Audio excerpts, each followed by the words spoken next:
Një pjesë e madhe invalidëve në qytetin e Shkodrës nuk përfitojnë kempin sepse nuk kanë në 5 vitet e fundit 12 muaj sigurime shoqërore.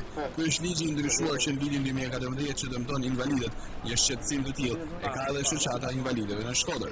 Invalid paraplegjik dhe tetraplegjikëve, gjithashtu dhe invalidëve të punës, gjithëve të pasisë, është një problematikë shumë e madhe për daljen e invalidëve. Kempit. 5 vjeçarin e funit janë shumë jashtëzakonisht problematik që ju hiqet e drejta, që një vit të ketë sigurime. Si një paraplegjik, 5 vjet e funit, është në gjendje jashtëzakonisht rëndë dhe nuk u jepet e drejta. Ndoshta para 15 viteve, ka punu 6 muaj, ja se i kanë i sigurim.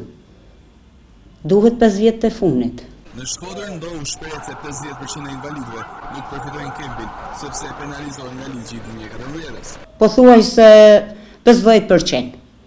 Jashtëzakonisht. Një paraplegjik i aksidentuar.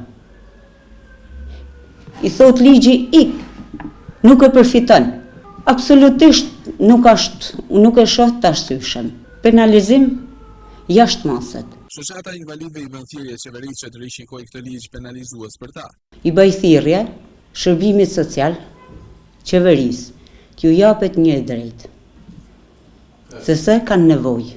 Edhe pse janë shtresa më vulnerabël e shoqërisë ky handikap për përfitimin e kempit, tek invalidët ka një ndikim të drejtë për drejtë në jetën e tyre, duke ia vështirësuar situatën, duke qenë se nuk e përfitojnë këtë kemp.